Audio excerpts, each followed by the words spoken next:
always loved me a good game that can successfully merge cute character designs with the terror of the horror genre. And when it comes to that sort of thing, Yomawari's been a recent favorite of mine. Starting on the Vita with a PS4 sequel, I played both of them when they landed in the collection on Switch, and man, the atmosphere in these games is just unreal. That dense, diegetic audio that fills the silence between each footstep. Oh. The first game, Night Alone, is certainly my favorite of the two. I just kind of like the focus on exploration. I just find that clicked with me a little bit more than the stronger focus on narrative in the sequel. The story in Midnight Shadows is rather good though, like the little gameplay motif at the end was really clever. I thought that was a pretty powerful moment, but overall I just kind of grew a little bit irritated with how often the game would stop me just so the characters could talk without really saying much. Especially since the first game was all about exploring all entirely on your own and uninterrupted. The second game also introduced a lot of linear sequences, like indoor areas that contain puzzles and boss fights, both of which are pretty hit and miss. You know, sometimes they're fun, but sometimes they're just frustrating trial and error. But while the pacing in Midnight Shadows could be better, both Yomawari games are super solid. They got fantastic atmospheres and gorgeous hand-drawn visuals.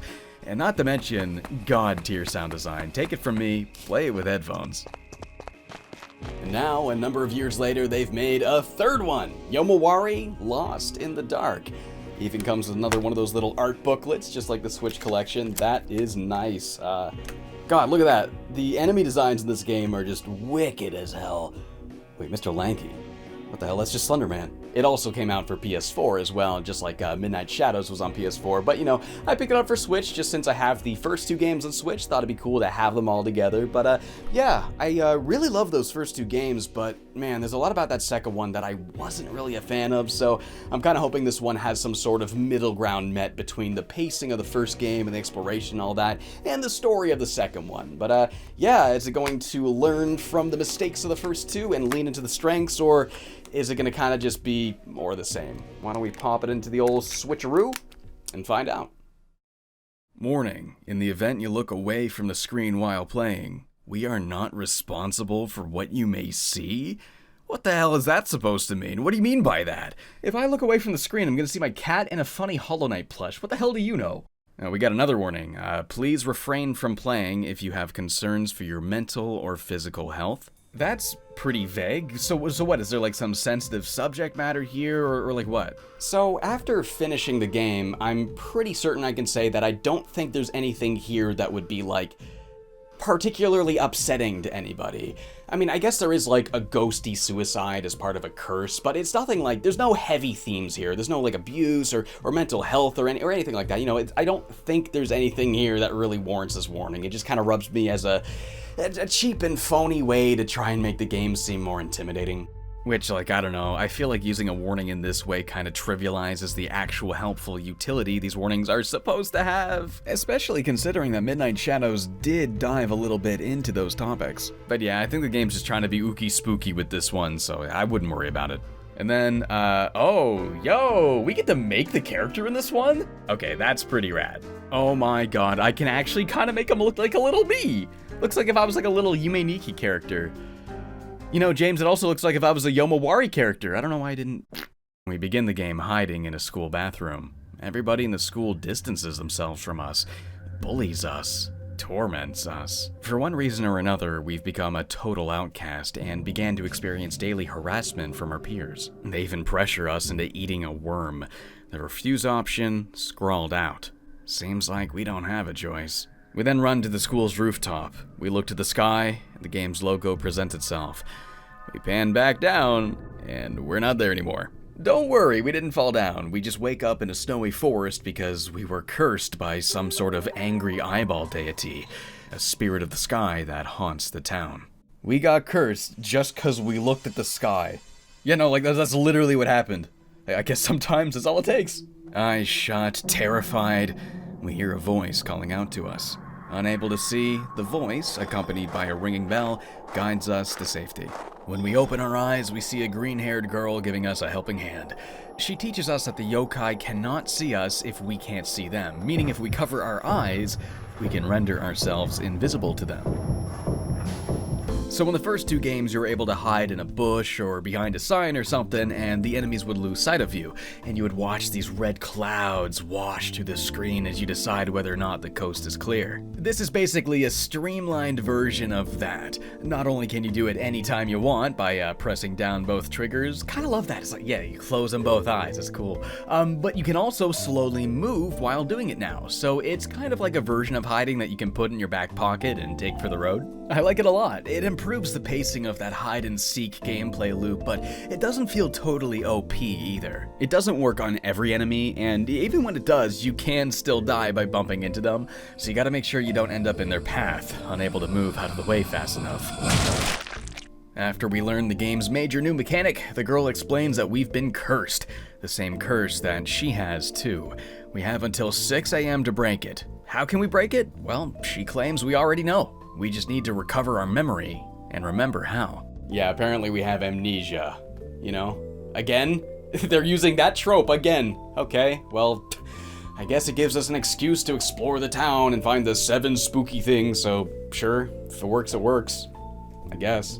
Once we're done the intro and we're back home, we then spend the rest of the game thoroughly searching the town for anything that can help us jog our memory. 7 items in total. And that is all we get. Wander in any direction and just look. Yeah, it's just like the first game. That's what I was hoping for. Way more freedom when it comes to the exploration. The gameplay here is pretty much identical to the first 2 games. Sprint meter works the same, right stick once more aims the flashlight, swinging it from left to right, and you can hold the L button to walk in place, locking your aim.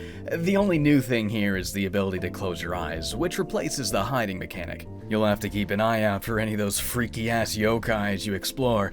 Many of them are invisible unless you're casting the flashlight over them, so just like before, you'll be flinging that thing around and scanning your environment for anything that'll want to get you. If that happens, you'll respawn all the way back at your house, so you're gonna want to be careful. There are, of course, checkpoints though. You'll have to spend a coin to save at it, allowing you to spawn there instead. Don't let the finite amount of coins fool you though, there is 0 rationing here. The game will give you more coins than you'll even know what to do with within the first 10 minutes of the game. God, I thought the first 2 games give you way too many coins. There's no point in making this an expendable resource if they're just gonna give like infinity of them to you. Oh, and rocks too. They just kept on giving me these frickin' rocks, but I swear they're actually useless in this game. I found them very rarely useful in the first 2, but here the enemies literally don't even react to them. Maybe it's just the ones I tried it on, but man, really silly to have this return when it's even less helpful than it was before. And it's so disappointing too, because the first game made really good use out of a variety of objects. I really miss that. Now they're just pretending to have it by making you pick up all these useless objects. I guess there's a part where you burn a couple of scarecrows, but that's really it. I also feel like the checkpoints are a little bit more forgiving this time around. I don't know, maybe I'm wrong, but I swear I was feeling a lot less tense because a lot of the time I was spawning a mere 15-second walk away. There just isn't nearly as much risk here anymore, and that doesn't really make you as afraid of getting hit. And whatever happened to the enemy variety, huh? The first game had way more ghost variety. There's way more demons and yokais and spirits. There's all sorts of crazy stuff, and here it feels like I'm just seeing the exact same 4 enemy types over and over and over again. And most of them are just reused from the previous games. They're not even like new enemies. And hey, not to say that video games are not allowed to reuse materials created during their previous works, but I was just really hoping to see a whole new cast of freaky faces and stuff, but Lost in the Dark seems to be pretty freaking lacking in that regard. There just isn't really very many new types of ghosts here. They mostly just gave us a couple of new bosses, and that's really it. And that really damaged the fear factor for me. I remember many of the scares not really hitting me as hard in the second game because they were, the same scares I've seen before, and yeah, it's just a lot of that here too. Another thing they keep doing that I didn't like in the second game is stopping to tell you stuff that you could just see yourself on the screen. Like, yes, I saw the little girl. I even had a thought process that went something like, oh, who was that? Let's go after her. But then my character has to plant their feet and stop the game and say, oh, who was that? Let's go after her. And it's like, did we have to stop and make that a moment? Whatever happened to show don't tell? The first game understood that.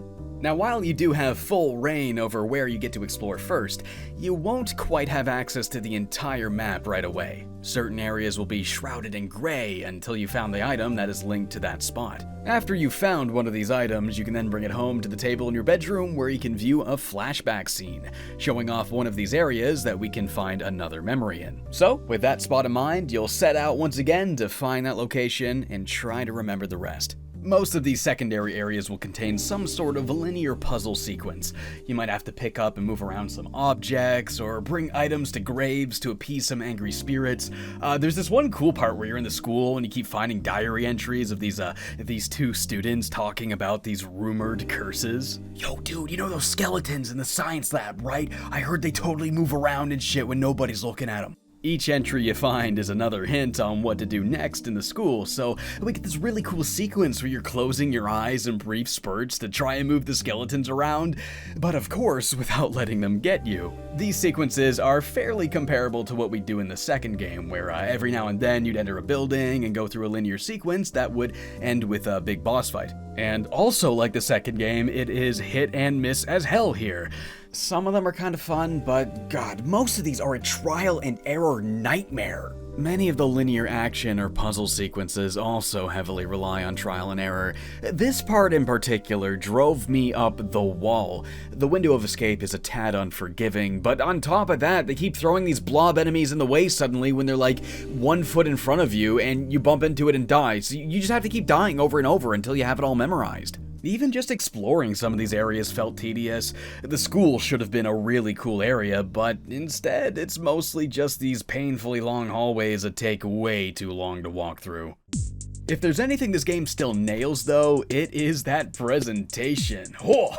These games have always been really good at creating breathing, organic, rural Japanese environments, and once more, it is just a joy to walk through and soak up every last detail. From the shoe cubbies in the schools, to that buzz of the 24-hour convenience, to those oh-so-iconic Japanese power lines dangling above each neighborhood. I love a game that has such good environment design that it can really just take you to another place like this, you know what I'm saying?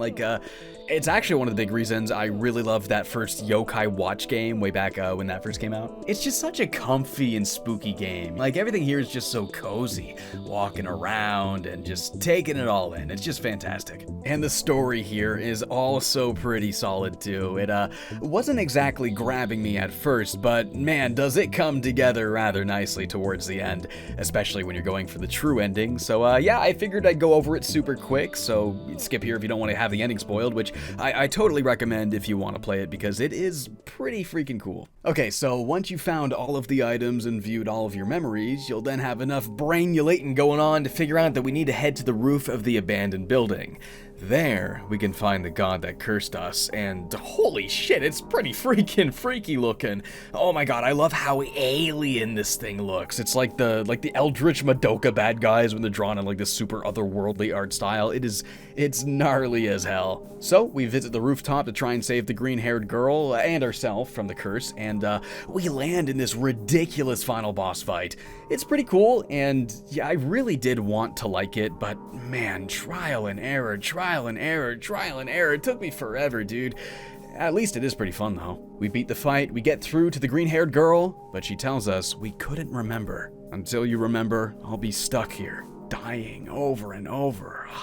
That's such a bummer, man. I'm so sorry, dude. Recover your true memory, yeah. So it's the shitty end. They don't even pretend it's not a shitty end because the credits zoom by at bazinga speed, so you know they're just clowning around here. But yeah, then we wake up in our house and the curse is consuming us more than ever. We're turning into a little bird guy. We actually look pretty adorable though, I'm not gonna lie. So what you gotta do here is replay the memories by once again selecting the latter 7 memory objects. You might notice one of them here is blue, yeah? That's because when I was playing this one, I figured out an extra step. So I figured out you can ring this bell by moving the controller, and I rang the bell when this option popped up, and it made the memory clearer.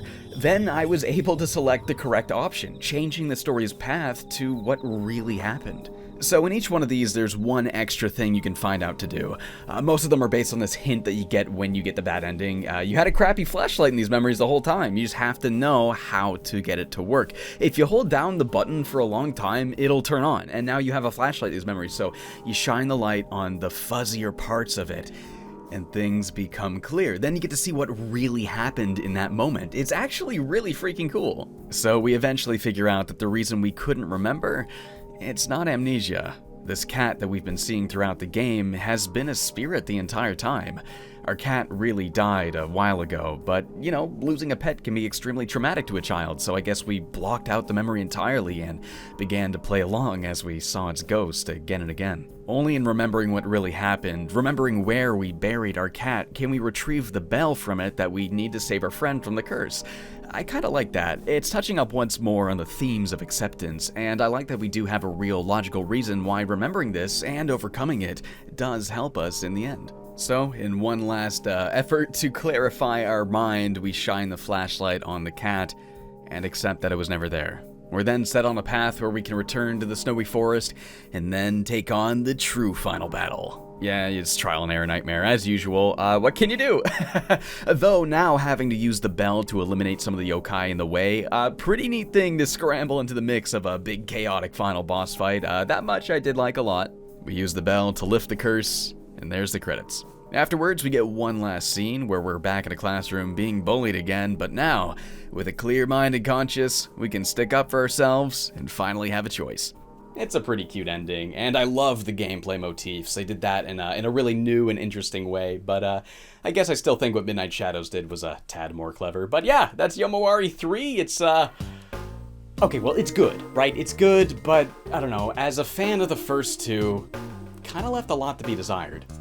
I was really hoping for a little bit more here, but instead, it feels like a samey, overtly safe sequel that doesn't entirely get why the pace of the first game was so great. And it does try to go back to the more freeing direction, and for what it is worth, I did appreciate them reeling back the linearity, but while that much is cool, it just lacks the actual new content and ideas to really make it feel like a justified, full-on sequel. And I don't know, when you're paying $50 for a brand spanking new Yomawari game, not a collection, this is just the one new one on this cartridge, I'd kinda hope that it would like march forward in a meaningful way, but no, this is just kinda more of the same.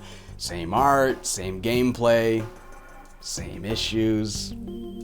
That tender love and care that I felt coming out of the first game just isn't really as strong here. I guess I like how much there is to do and find, but even still, the side stuff isn't really as cool. Whatever happened to those magical, haunting encounters that you would just have happen out of nowhere in the first one? That's the stuff I was most excited to see, and they don't really have much here. And hey, it's still a solid game. If you really like the first two, then sure, you'll like it quite a bit. I mean, I did too. I had a good time playing it, and there is a lot of content here. Main story took me about 9 hours, and there's tons of optional collectibles to find on top of that. Even if many of them do repeat, like shining the lights on these clams in a bunch of different areas, or annoyingly finding this chick's nest. Don't drop it, you'll get a giant evil demon bird after you. That was one of the few times the game actually caught me kinda off guard. There is a handful of new, monsters like this, but 90% of the time, it's all just stuff that's been reused from the first game. I guess it would be easier to recommend to people that have not played the first two, or maybe people that, just played one of them. If that's your situation, then sure, this would be a logical next step. It's just kind of hard to recommend spending full price on it if you already have the first two. But if you do want to check it out, it's on basically everything except Xbox. It's on Switch, PS4 and 5, and of course PC as well. $40 US, $53 and 49 cents Canadian. Yeah, we get the weirdo prices up here, but I would wait for it to go on sale, but you do you. On its own, it's a perfectly good game. It's just kind of lackluster as a sequel. It's just I don't know, it's just kind of another Yomawari game, It's got a handful of new cool ideas, but other than that, it's widely identical to the first two. Except it has way less monsters in it. I really wish I could say it was more than that, but that's kind of all it is. It's okay. Yo, hey, what's going on? Hey, my man, my dude, welcome to the end of the video. if you want to support the channel, you can check me out